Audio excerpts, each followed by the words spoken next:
What's up, sim racers? It's Larry THRUSTMASTER here, and today I want to share what might be the ultimate, most underrated sim racing gear for playing on your PS5, and especially for Gran Turismo 7.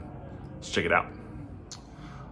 Alright guys, thanks for sticking with me here. We are looking at Gran Turismo playing right now in the background. This is a replay going, and just to kind of cover some of the gear that I'm using, or actually all the gear I'm using for Gran Turismo. So I normally, as you know, I use triple screens in VR with, I did have a motion rig, Next Level Racing motion rig, it broke on me, but you know, direct drive wheels, so I am a super fan of direct drive wheels. However, I've been craving to play me some Gran Turismo, and so I have a PS5 over there, of course, and got it fired up and going. So I was like a lot of people on the fence, deciding if I wanted to go with Fanatic or if I wanted to go with THRUSTMASTER. And of course, I am an affiliate for Fanatic, so it would make sense to promote that one as well. However, I just like to try new stuff, and so lo and behold, I tried out this. I almost said Logitech. This THRUSTMASTER TGT2. And of course, the trim setup that I have in it right now is, of course, the TGT2, the Sparco wheel, the Sparco. You look like I'm sponsored by Sparco here, but the Sparco shifter and the handbrake setup. Of course, using my Sparco gloves, all mounted up to the Simitech K2 rig, and we'll slide this puppy out here a little bit here. And we got the T-lcm load cell pedals here. So if you like this setup, this is what I'm running it on. This is the older Simitech K2 rig that you've seen me use quite a lot with my Momo seat on here, and Sparco. Oh my gosh, Sparco everywhere. Sparco and seat holders there. So all I did with this rig here is I added some casters to it that I had left over from my my other rig, and then I had to strengthen it up in the back here to keep it from wanting to fold in on itself. So just added a little crossbar there myself. But anyway, I digress. That is the setup. Oh, and the monitor is a 4K 120 hertz Aurora's monitor, and I'll have to do a separate review or something on that later. But all in all, this package to me is frankly just a lot of fun. It's a lot of fun with Gran Turismo 7. I'm really enjoying the drive in this game with this particular setup. So let me zoom out a little bit there. But yeah, it's real good. Let's just jump into, since I covered the hardware here, let's jump into each specific detail and yeah, go from there. Alrighty, so first I want to cover the TCLM pedals from THRUSTMASTER. Now, if you look over here, I got some Fanatec V2s right there that I adore. I really like them. Normally using my Husenfeld Sprint pedals, so I am definitely used to high-end pedals. However, I wanted to try these pedals out here. Now, the pedal set, if you buy this THRUSTMASTER TGT2, that's a mouthful, isn't it? As a complete kit, you will get that wheel over there, that rim, which I don't care for that much, but it does the job.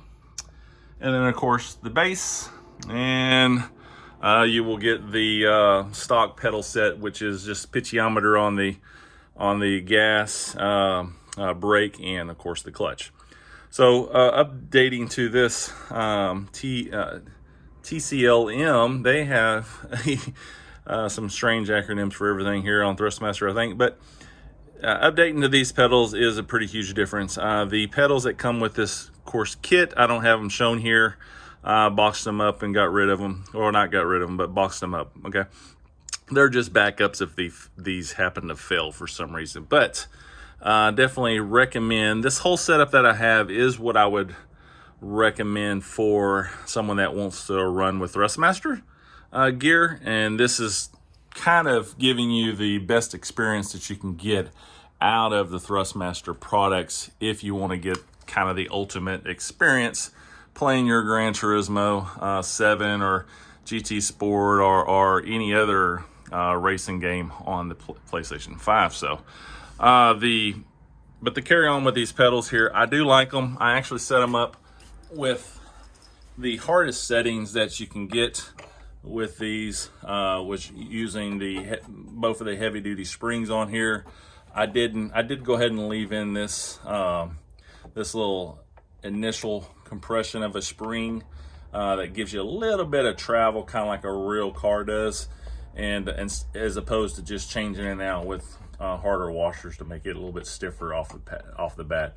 I didn't feel like it was that big of a deal, especially for Gran Turismo 7. There's not a lot of a need to slowly bleed off the brakes. Gran Turismo 7 is almost like a full brake and release off the brake, but you can modulate the brakes in that game, but it's not as intuitive as say a sim like Assetto Corsa would be. So, but these pedals definitely do a really good job. You could use your socks on these. I use my socks all the time on them. Really like them, and they do get a little bit hard with these all aluminum face guards. Now there's plenty of reviews out there for these pedals, so I don't want to deep dive too much. I'm just more or less giving you the ultimate setup that I feel works really well with Gran Turismo 7. You do get a nice brake feel with these low sill pedals. Not as good as say my Fanatic V3s over there. I think I said V2s earlier, but V3s over there. However, still really comparable for console racing. So pretty happy with these actually. So not bad. Quality is more plasticky than I like here. This does have a little bit of a metal finish. However, the whole setup is a little bit too much plastic for me. But for console stuff, I kind of understand the demographic that they're probably going for, which is younger kids. Hence, even looking at that wheel right there, it's a lot smaller diameter. I think around 11 inches diameter, and you know it's pretty close together for an adult. But anyway, so these pedals, yes, plus I do love those pedals. They work great.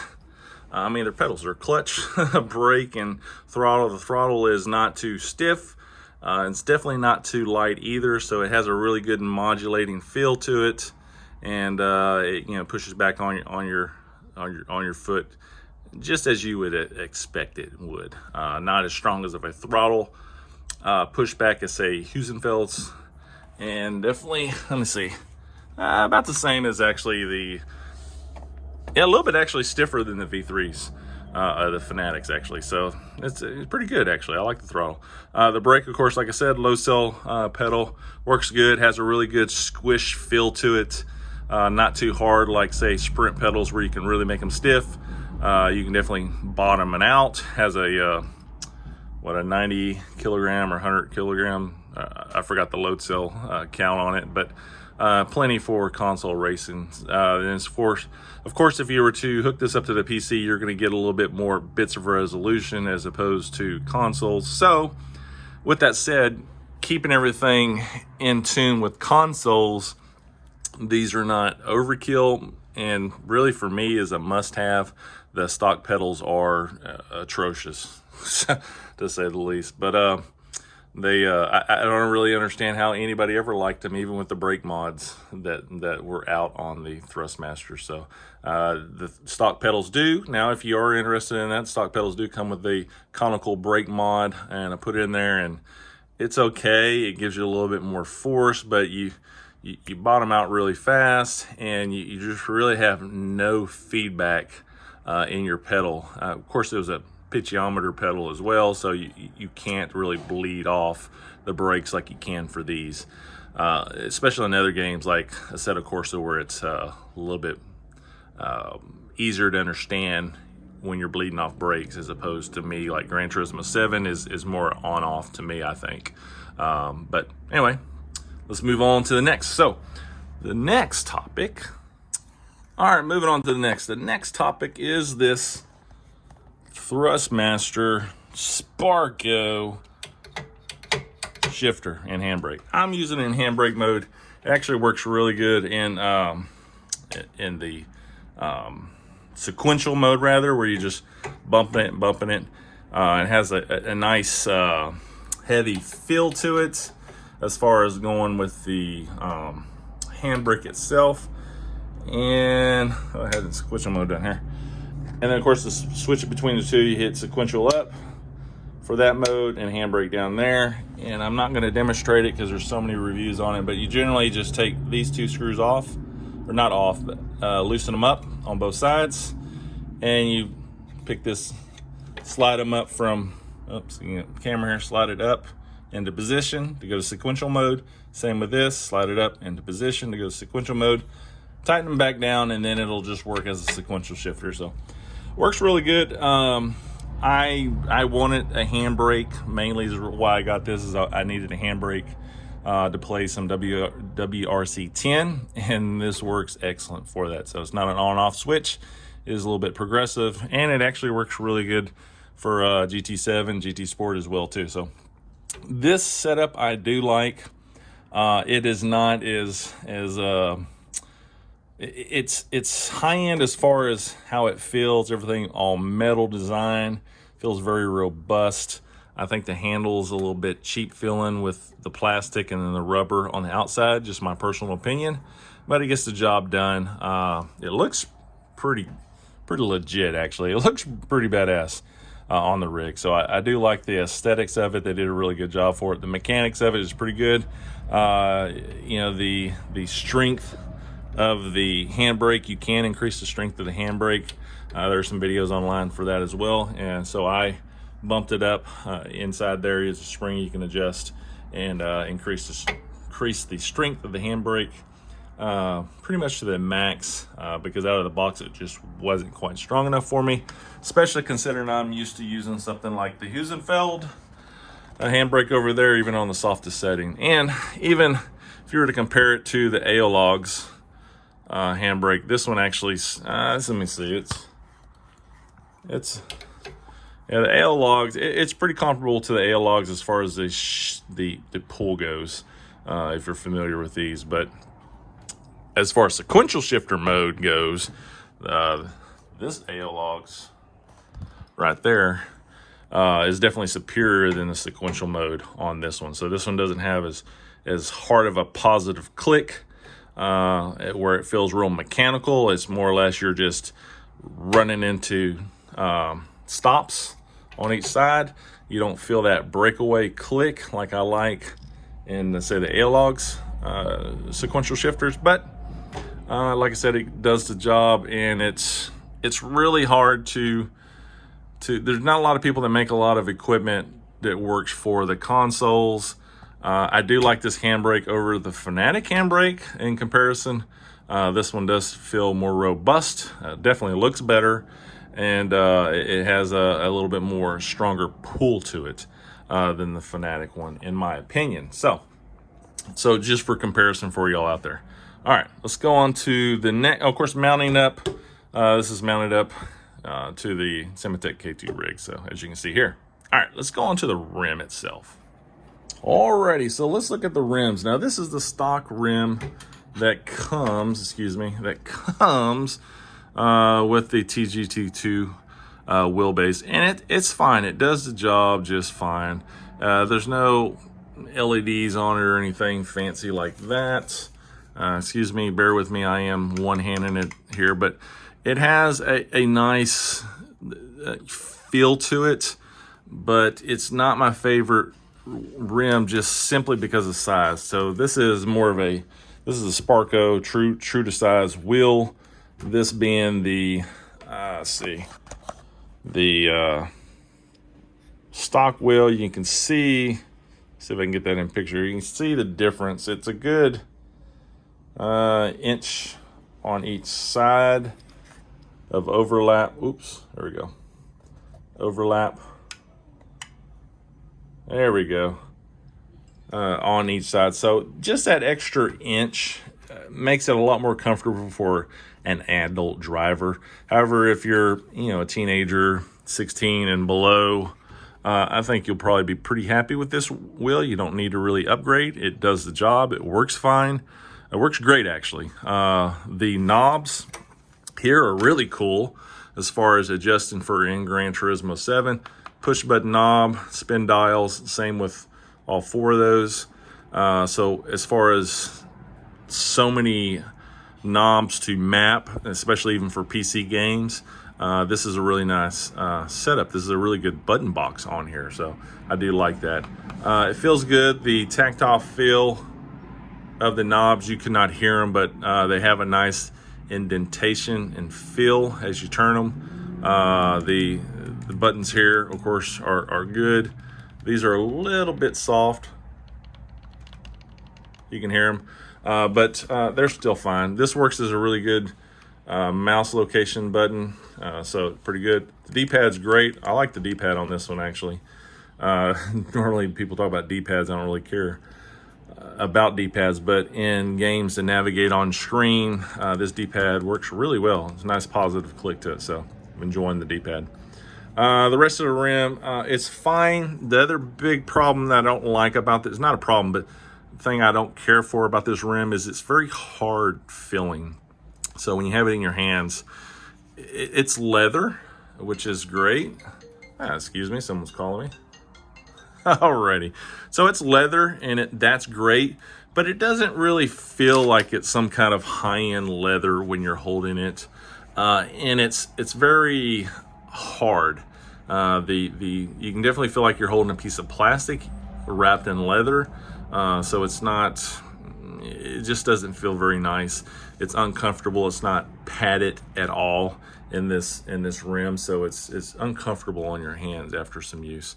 The other thing about this is the paddle shifters. However, they have a really nice click sound to them.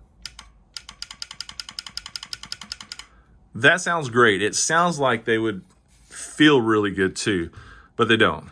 They're very soft feeling, so that click that you hear doesn't translate to what you feel when you're driving the game or driving the cars and using this wheel, and you have your headset on or your speakers up. You don't hear the click anyway, so there's no audibleness, which is fine, but it feels just very mushy. So it doesn't have that positive click like it does on these shifters here. You can hear the difference. Now, this shifter, actually, I do have a mod on it. Let me see. As far as we can get in here. Yeah, right there. So I have a magnet mod on these that improved it. But anyway, as far as the wheel goes, it's good aesthetically. It doesn't look as bad as I've seen some people talk about. It's not a bad looking wheel. It's just not very comfortable wheel to use. I don't really care for the feel of the threads, for everything being woven together here. A little bit rough on your hands, but it gets the job done. For a kid wheel, this is fine. For adults, you're probably wanting a lot more out of your rim, and this is just a good start. However, now you can buy this kit with just the wheelbase and no rim and no pedals, and that's the way I would buy it if you could possibly find it. But I couldn't find it that way, so I bought it as a whole kit. Plus it works decent for doing a review and seeing what all the hubbub's about. So since the first TGT1 version, that is. So all right, so let's move on to the saving grace here. So this is I am sorry about the moving around. This is the Sparco wheel that I bought off of Amazon, and I'll leave links to everything here. This is the one I really do advise to upgrade if you're an adult and you and like some quality in your wheels. It is Alcantara, feels really nice. You do get a little bit of this Alcantara bleed off, on the wheel with some use that just rubbing off. I use gloves to try to keep it from wearing down and soiling with your sweat and stuff. I love the way Alcantara feels really nice. So But yeah, all metal design here, true to size, true replica of the Sparco wheel. The buttons here, they are effective. This one here has a nice click on it, and it is clickable on the inside as well. And you can see there, it hit play, went through the demo again. Now these buttons, all of them actually, are very hard to click. And let's see if you can hear them.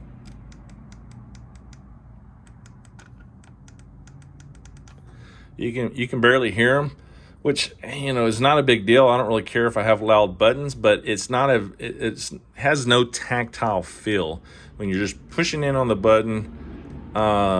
It's just like the stock shifters are over there. You hear it if you have no music on, but when you're playing the game and concentrating, you feel no tactile feel. You just see that what you did as far as, like, say, looking back or something, have this set to look back. You know, you see the action going on, but they have no tactile feel to them. So I really don't like the buttons. The buttons are under par in my opinion, especially for the money that you spend on this. But the rest of the wheel, as far as the size of the wheel goes, ergonomically is really good. And the paddle shifters are actually really good on here too. So I do like the paddle shifters. So as far as that goes, as far as the button box, it's functional. I didn't really have too hard of a time of moving from the stock button box that has everything kind of mapped for you in the game, because really in the beginning stages of the game, the stock wheel rim is great to get used to and acclimate it to everything on the screen as far as just in traction control and stuff. But after you play the game for a while, you learn that, you know, you leave traction control at 1 and you leave your ABS on automatic and stuff like that. So you don't really end up doing a whole lot of changing on stuff. So you can pretty much set it up in the menus the way you like it ahead of time. So really all I'm using this thing for is back, and then I mapped this one for nitrous and GT7, and then the rest is like this button here is to go back the menu. This is the go backwards. This is enter, and this is to these two buttons here are your controls for your PlayStation. So this is like your open up your PlayStation menu. This is like your share button, taking pictures and stuff. And then this is just to I'll click in here and I'll show you. So it just goes up with the whatever that's called there, where it goes into that mode there where you can exit the game and go back to your menu. So I'll hit this button exit and you see it go away. So works great. Now the paddle shifters, let me see. Those are really cool on this one here. Now, what I do like about this rim is when you are using it, the paddle shifters are long. So you can see here, it's fairly long compared to these paddle shifters being very short. You can see the difference there. So when you're doing drifting and stuff and trying to grab another gear, the stock paddle shifters are not very good, where this one you can be killed over in a slide and still grab it with your pinky here, or when it's back the other way on the bottom, you can, you know, grab it here with your index finger and just, you have a lot of mobility. And of course this this is attached to the rim, so it will spin with the rim. So pretty cool. The buttons are really good. I do suggest upgrading to the magnetic. You can turn these into magnetic shifters, and I'll show you that here. Let me step out. All right, so let's look at the shifters themselves here. I got it turned sideways, and you can see the shifters themselves. It works fine. Here the click. That doesn't change. It's just where it goes back and seats into this magnet. That's what you hear as far as the thump goes. But these magnets actually work really good. It comes with an okay adhesive for the bottom to mount to your rim here. However, I did have to replace it on this side. The adhesive was coming off, so I just put some heavier duty adhesive down, and that worked fine. Actually, no, it was this side. But the magnets are a little weak, in my opinion. And so that's why you see this other rare earth magnet that I stuck on the back that I just had laying around. So I put one on each side, and that made it perfect. These are just perfect filling with adding an extra magnet. So that's just something to consider when you order this. It's only like 25 bucks for this little 3D printed mod here, and just pick you up a nice rare earth magnet that's decently strong. Of course, who knows how you can tell if they're decently strong, but get you an extra one, a couple of them, and you can stick them on the back of this, and of course they stay in place because it's magnet. And yeah, it works good. It definitely increases the throw of this, so, or the resistance rather of it. So really cool, actually. I like the setup. It's pretty nice. So after all the little attachments and stuff here, let's get into the heart of the rim itself, and let me give you some feedback of what I think about that itself. So alrighty, so let's move on to the actual wheelbase itself, the heart of this whole setup here. So the THRUSTMASTER TGT2. Now probably the issue that, or not issue, the thing that's not discussed enough, I think, is probably this transducer right here. So this thing is wonderful. It's so good. It vibrates so much that I'm actually able to feel it through this whole chassis. I even feel like engine vibrations down in the pedals. I feel it a little bit in the seat of the butt, but mostly in the pedals, and of course through the whole rim and stuff itself. Now, when you're driving, let me get this straight here. So like this here, what you feel on what you see on the screen is of course not near what you feel. So in other words, you feel a lot more than what you're seeing on the screen in any of these videos. It's hard to translate what you actually feel through the wheel, but when I go over these rumbles in here, I feel those through the wheel, just like you would expect to feel. But the transducer adds an extra feedback. Instead of just feeling the pull with the rim itself, you feel the rumble strips, like the tires, of course, moving up and down off the rumble strips like they really do, right?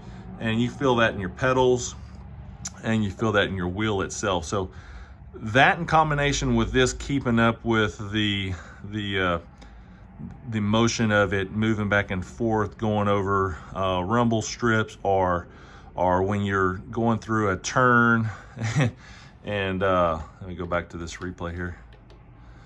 When you're going through a turn, and say, there we go. Sorry, when you're going through a turn and you feel that the front tires are sliding, you feel that scrub effect through the whole wheelbase. You feel it through your rim.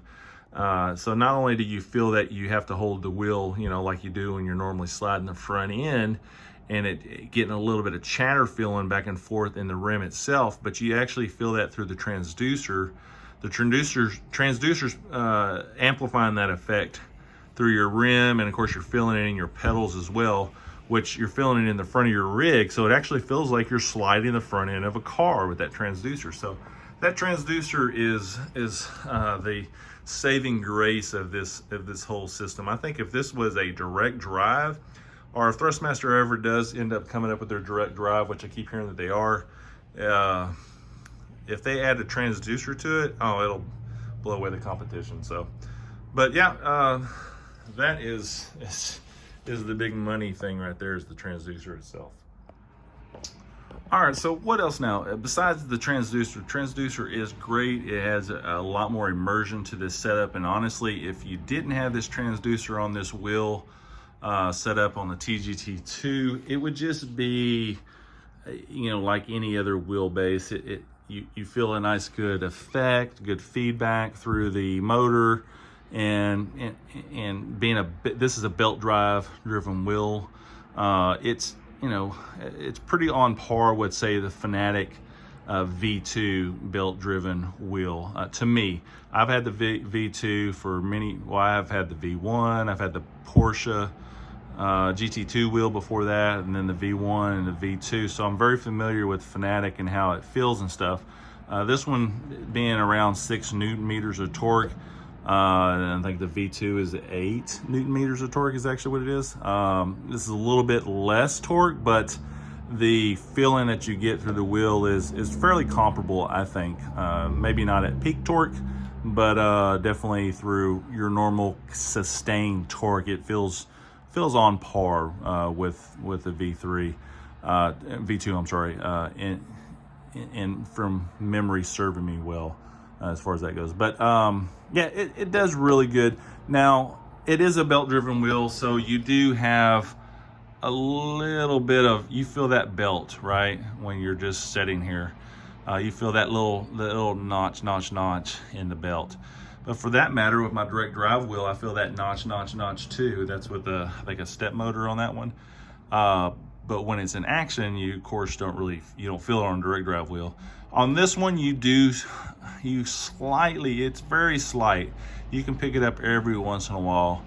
In a sustained curve that you'll feel a little bit of that notch, back and forth here. But with the transducer going on, it really hides that effect. So obviously what I'm saying here is if you had the cash for a direct drive wheel, which is pretty comparable nowadays to this for a PlayStation, you might want to consider a direct drive wheel. However, if you are already in the ecosystem of THRUSTMASTER and you already have some gear of THRUSTMASTER, I think this is a really good wheel setup for playing Gran Turismo or for your PlayStation 5, just because of the transducer itself. The rest of it, like I said, the belt-driven wheel, I mean, it's on par with Fanatics, in my opinion. And as far as the accuracy of driving, I'm able to drive fast with it. I'm able to control the slides. I get chatter through the front wheel, through the curves. I feel the push of the front tires. I feel the stepping out of the rear and then correcting. It has enough force to self-correct. It does really well. Now, for settings, for force feedback settings in this particular game, I use around 7, and of course it goes up to 10, right? But in game I use it at 7. So I'm generally having to turn down the force feedback in this wheel anyways, because it's effective enough. At what you get with belt-driven wheels is what you find is when you turn them all the way up to the max, it gets a very muted feeling, and you lose some of the detail. Where if you have a direct drive wheel like that, or even maybe the Fanatic DD wheel, when you turn up the forces to max, you should not, I haven't tested that one, but you should not get any of the muted or dull feeling. You should be able to feel the full torque of it. So I would suspect that the Fanatic DD will be ahead of this as far as the feel goes. Really the big question is, do you want a transducer attached to it in game or not, or have a little bit more of a finite feel with a direct drive wheel?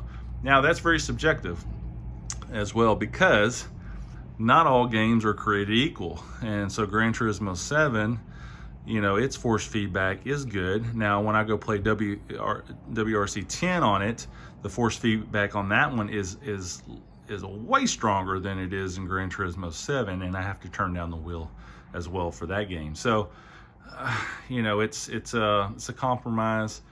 And even with my direct drive wheel over there that puts out, I think, max 16 Newton meters of torque, I don't ever run it that high. The nice thing with it is I get the jolts that I need and the looseness of what a wheel would feel like in a real car. So but yeah, all in all, this is a really good wheel setup. So now let's move on to one con that I have about this wheel setup, and this is going to pertain to people that like to race online. This wheel will sometimes lose its connection. It'll do like we see here, like as if you unplugged it, and it'll come up and THRUSTMASTER has lost the connection, disconnected, and you'll have to, basically do what I just did. You will have to reach over here, unplug it, and then plug it back in, and then let it go through its rotation, right, of starting up. not too big of a deal in most single player games. You can you know, get along with that. But if you're online racing and it disconnects on you, it's a pretty poor time at that point. You lose the race basically, or you lose several positions because you go careening off into the side. And yeah, it can get pretty aggravating actually. So I generally will have that type of lockup with this wheel at least once a session that I play this game. So I probably should send it off to get it replaced under warranty, because it's still under warranty. But I just haven't yet. Been a little bit too busy to deal with it, and it's infrequent. I mean, for me, it's infrequent enough that I can work around it, and I don't do my serious racing here on consoles. So yeah, to each your own. I'm sure not all of them are like that, but that is something I've had an issue with this one, is it will disconnect. Usually when I'm in mid corner or something, and I go cream off to the side and lose all my places and stuff. So that can be pretty aggravating at times. So so keep that in mind. That's the one con. So comment below if you've had the same issue with the THRUSTMASTER. I'm very curious if this is a worldwide issue or if it's just, you know, limited to just a few people. I saw some on the internet with complaints about it with the version 1, but not too many with the version 2, because this one's a little bit harder to get a hold of. So all right, so let's get on to the final thoughts of this whole setup. All right, so final thoughts of this whole THRUSTMASTER experience as being considered the ultimate Gran Turismo wheel setup. You know, let's get on to my final thoughts for that. So final thoughts is that it's a great package. However, out of the box, if you have the choice, for me at least, and maybe you want to consider it, is I would buy just the wheelbase itself, and not that GT wheel, because it's too small. And then I would pick up the Sparco wheel, the shifter if you want to do some handbraking action for rally racing, and then of course I would get the TCLM pedals down there, because the stock pedals that come with the kit are horrible. So that's what the setup I would go with. But if you can't, you know, it works just fine using the stock wheel that it comes with. It's not as comfortable for you know, bigger adults, I think, because the rim is a little bit too close. You gain another inch on each side with the bigger Sparco rim, or any of the other rims for that matter. But these are quick change wheels. They're not really quick change. You actually have to put the take the screw out and then slide it off. But all intents and purposes, it's a replaceable rim that you can at least switch out, which I do like that fact of this setup. So, but all in all, it's a very fun package. It makes me feel like I'm a kid again, and just going out playing some Gran Turismo and slamming some gears and yeah, just having a good old time. This package I would recommend for those people that want to be in the ecosystem of THRUSTMASTER. I mean, let's face it, once you go one brand, you pretty much adopt that whole ecosystem and you stick with it. They're supposed to come out with their direct drive wheel later on, so I expect I should be able to use all the same equipment for that. And of course, this is PC and PlayStation 4 and 5 compatible, so that's all there. You would want to upgrade your software through a PC before you hook it all up, but I did actually run it before my update and it ran just fine. But this is just something else to consider. But this does, you know, as far as covering the check marks, it works on PC, works on PlayStation 4 and PlayStation 5, so that's covered. The transducer is actually working with a lot more games now. It has GT Sport, of course now Gran Turismo 7. It works with WRC 10, and from what I've read, is expected to work with the newer racing titles that are coming out. So haven't downloaded Grid Legends yet, but I'm expecting the transducer effect to work for that. And the transducer is really the saving grace on this factor. So yeah, all in all, it's a very fun setup. It's as expensive as the rest of them. The Fanatic DD rim choice, or sorry, the Fanatic DD direct drive wheel choice is comparable in price as well once you start buying all the components. But however, this Handbrake is better, I think, in my opinion, and I've used the other one for many years. Check my other videos. And this wheelbase is on par with the V2, the belt-driven wheel, in my opinion. And yeah, everything works good. The biggest upgrade is the transducer. So now you don't have that transducer effect. Now you could add, say, like a butt kicker transducer to your sim rig and go that route through consoles. However, it's not a transducer that is mimicking track effects. When you do that route of a transducer, hooking a butt gamer 2 to your seat, it picks up wind noise and engine vibrations of other cars. When you pass through tunnels, the vibration you get off the walls, it picks up everything. But when you have a transducer built into the wheelbase itself and the games are programmed for that, the effects are a lot more precise and limited to just what they're supposed to be programmed for, like rumble strips, RPM, gear shifts, front end sliding, rear end sliding, and those sorts of things. So yeah, really cool stuff. But anyway, that is it for this review and my final thoughts. I hope you enjoyed it. Leave some comments down below if you want any questions answered. I'd be happy to answer them on any of these components. I've had quite a bit of experience with this now since Christmas time, actually. So it's been, what is this, April? So yeah, 5 months worth of use on this. And so now I put out my review for it. Yeah, I recommend it. If you like THRUSTMASTER and you're digging it, there is some nice advantage of THRUSTMASTER. Generally, you can go to the store, a Best Buy or something like that, and pick it up, and easy to purchase. And if you have any issues and don't like it, you just drop it back off at the store. So same thing with Amazon. Go pick it up on Amazon. You don't like it, send it back. So there are some nice advantages to buying THRUSTMASTER since it's so widely available. So anyway, that's it. Hope you enjoyed it again. We'll talk to you later. I'm out.